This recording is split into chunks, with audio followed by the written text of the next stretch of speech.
Hi, everyone. Judge Andrew Napolitano here for Judging Freedom.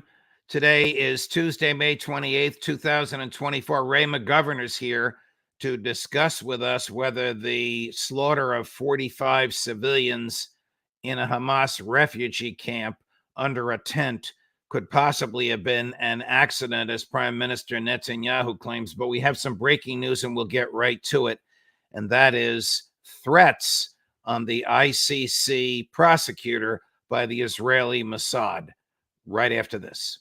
You all know that I am a paid spokesperson for Lear Capital, but I'm also a customer, a very satisfied customer.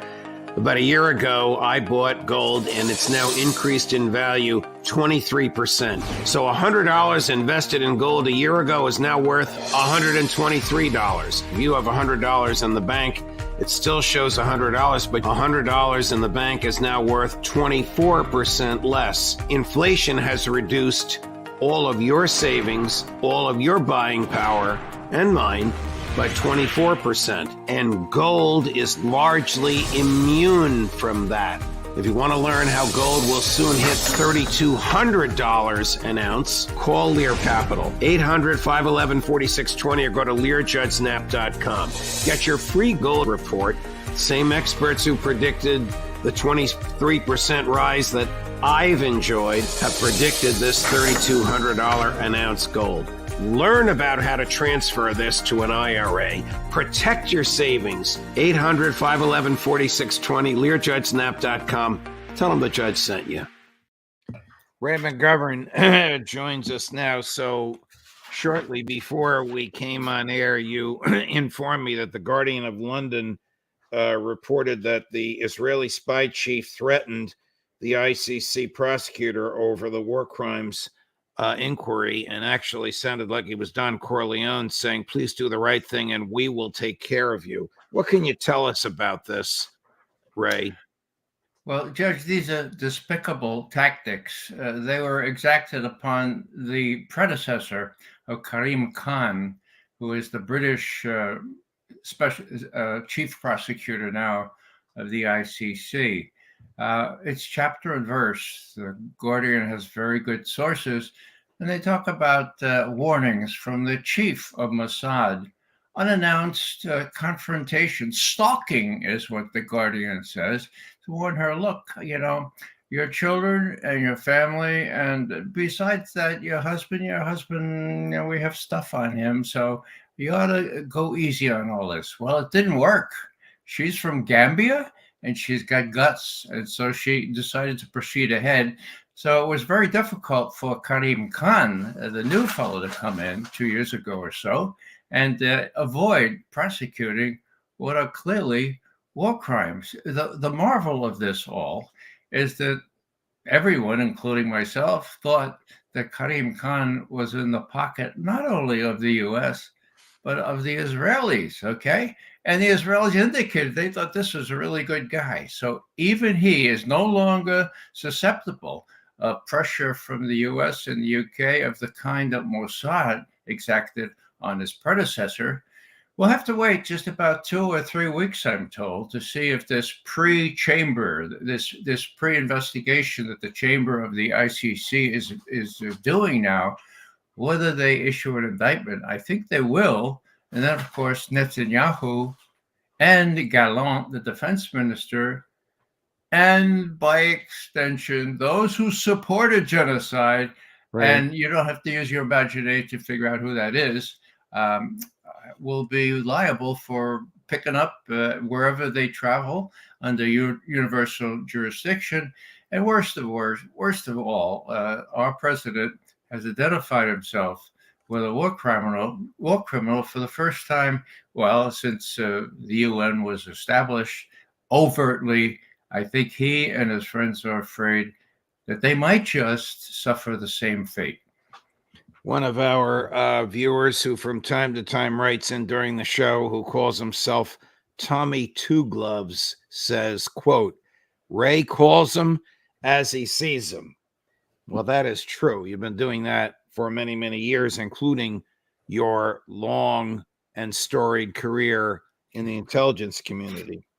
from that long and storied career in the intelligence community, from your interaction with other members of other intelligence communities like the Mossad, does any of what you just reported, based on the Guardian reporting, notorious for having reliable sources and more than one source for what they print, surprise you?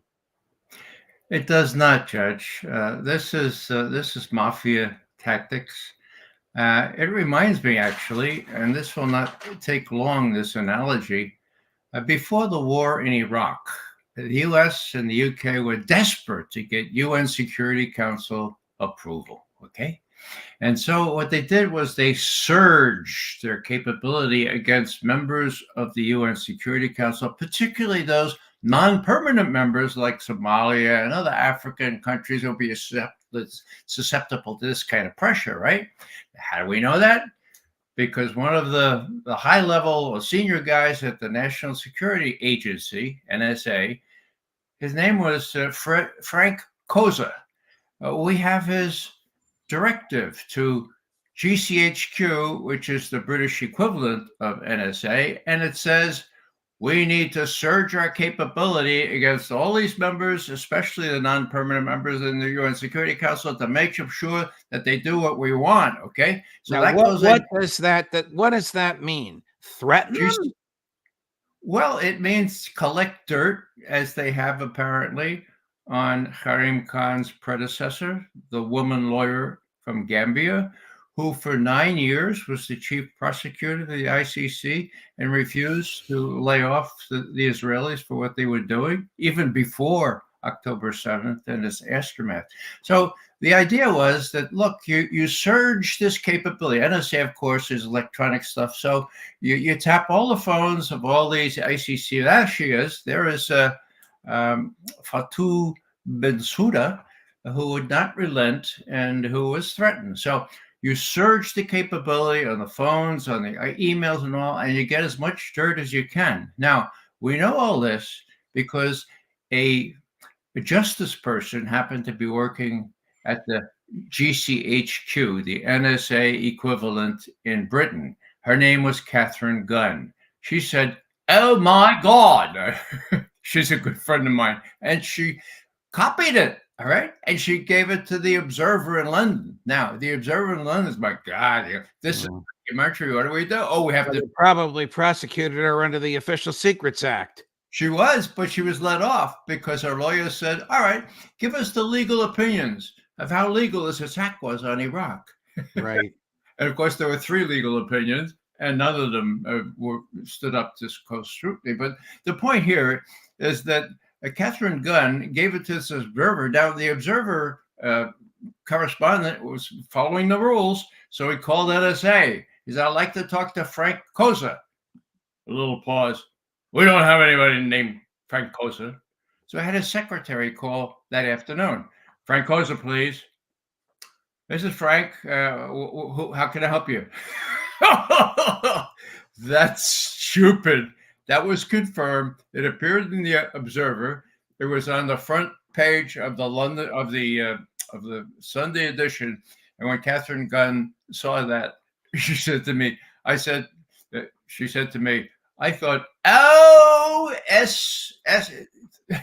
don't want to say the word, and she said, right. It was going to be interesting. Now, they prosecuted her, but when her lawyer said, look, this is all bogus, it isn't legal, prove that it's legal, and they couldn't prove it. So she walked.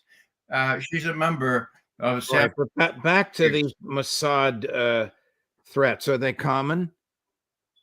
Or am I being naive?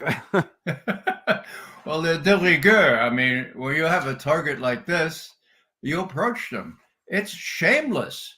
3 times physically, the head of Mossad accosted the chief prosecutor and said, look, we don't want anything really bad to happen to you fella. And your husband, we know about your husband. We're good all this. Here's some stuff on your husband. She said, I don't want to hear about it. She faced them down.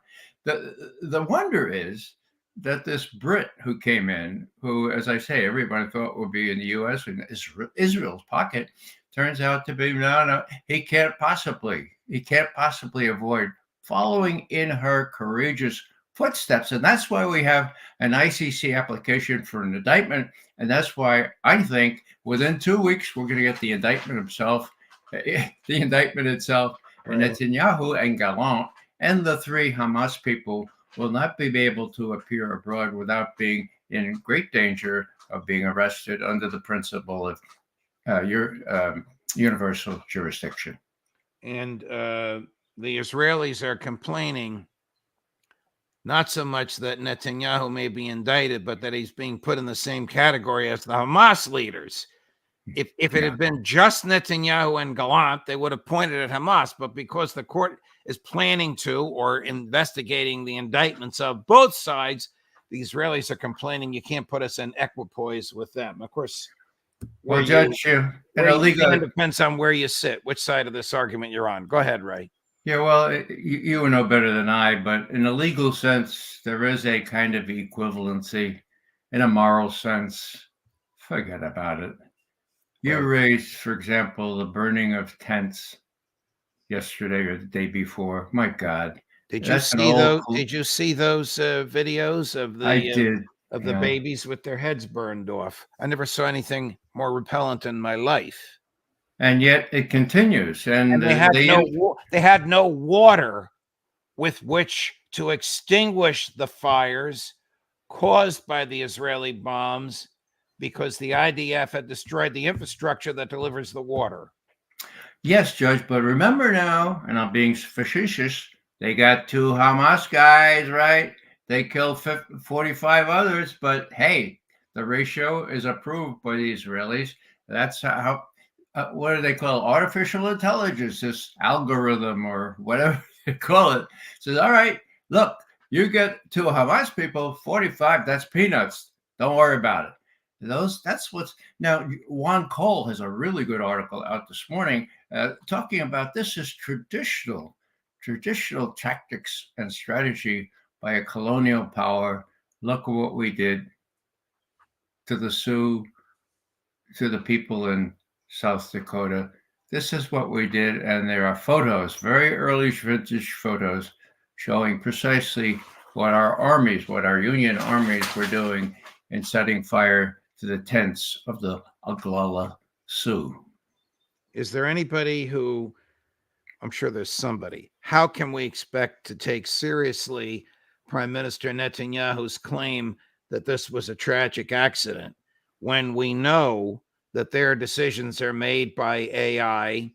There are programs called Where's My Daddy and Lavender, which often wait until the Hamas leadership targets are surrounded by many civilians and then direct the computer to release the bombs. Who could possibly justify the slaughter of 45 people in order innocent civilians, women, children, and men and boys to get to 2 other people?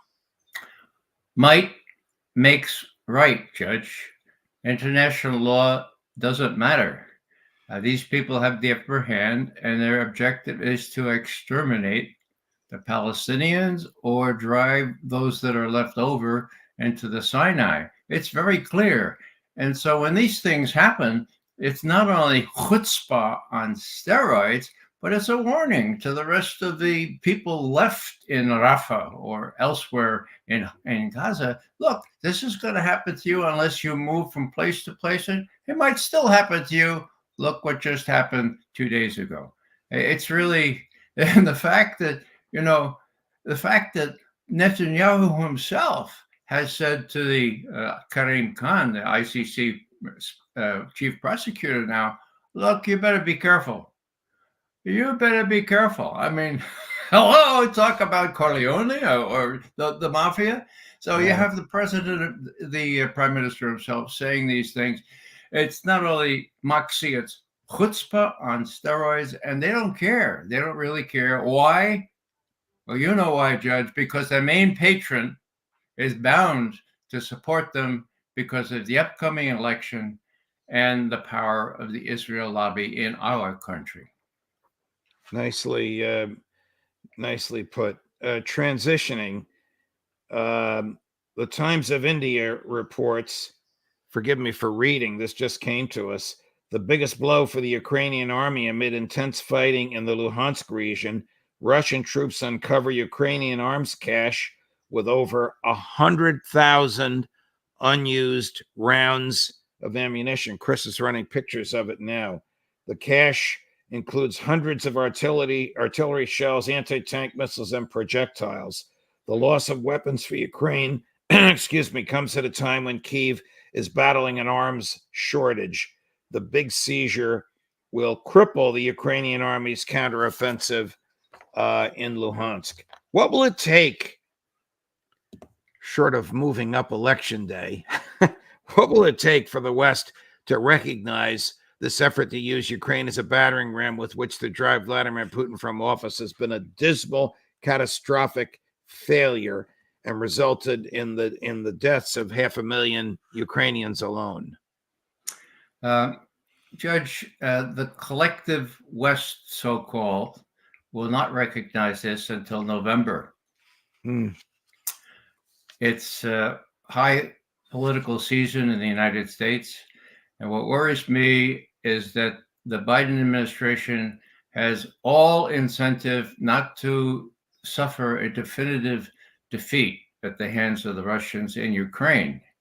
Now, the problem is that there is no one, no responsible analyst. That includes people very conservative who doubts that the Russians have just about won. So the question is, what's in store for the next couple of months? Will the Russians still insist on negotiating with tin ears on the other side of the phone, or will they do more? The provocations are such now that I think Putin will be more tempted to do more than he has been in the past. We'll have to see, but they've been very explicit about what they're going to do if there are troops sent into Ukraine from NATO countries.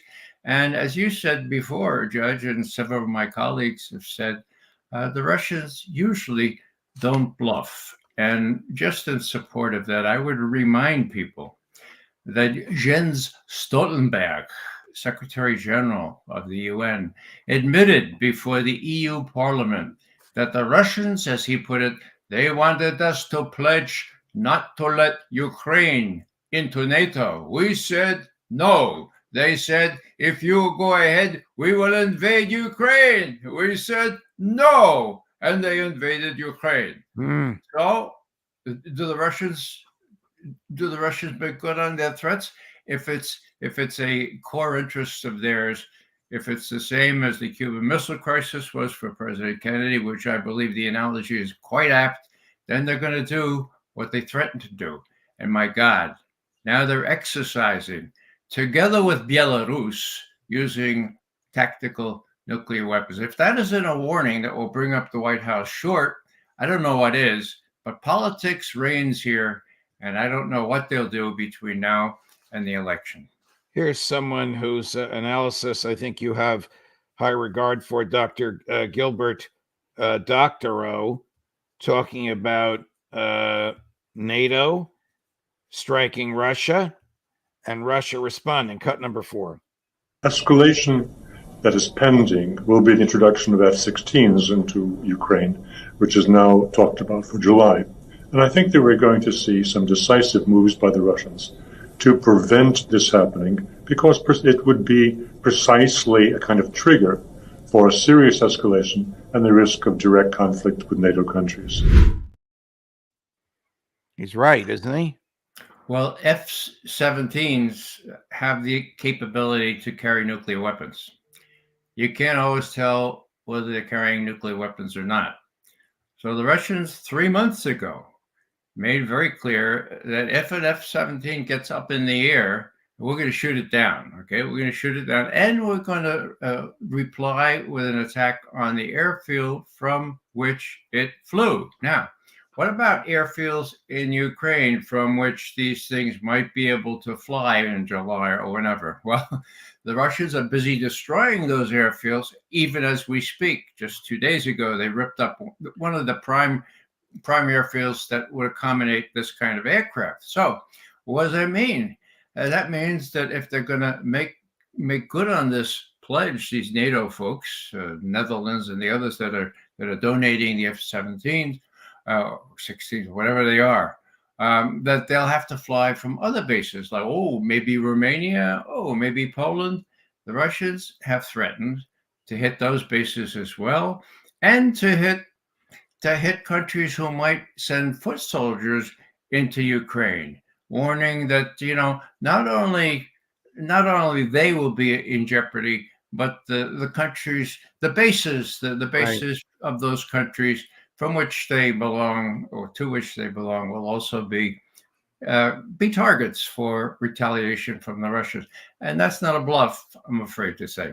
So you and Dr. Rowe are on the same page, cut number 5. If, for example, the F-16s are flying from Moldova, from Romania, or from Bulgaria into Ukrainian airspace and are attacking Russian positions, then I think it is entirely thinkable, entirely feasible that Russia would attack a NATO country.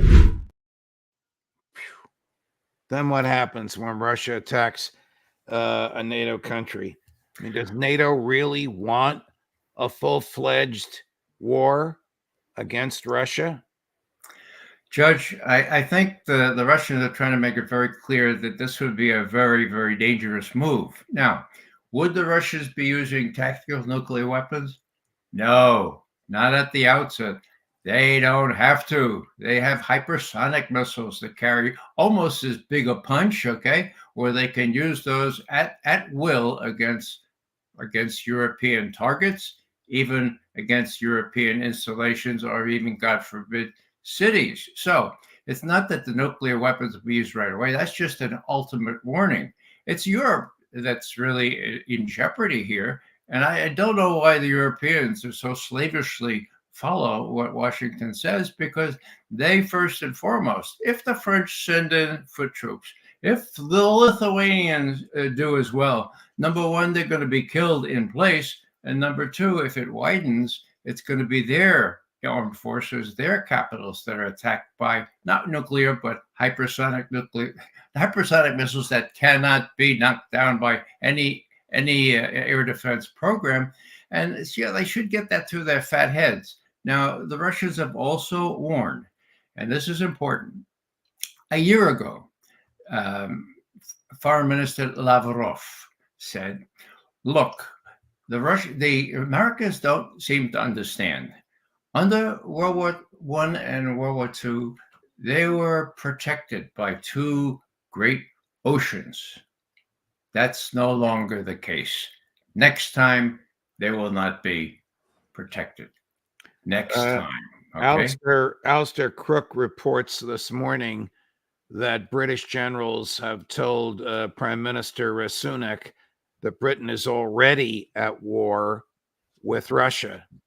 And Prime Minister Sunak was so outraged to hear this and so powerless, according to Alistair, to do anything about it, that he called a snap election for Parliament, which he hopes the Conservatives lose so that he can flee the country.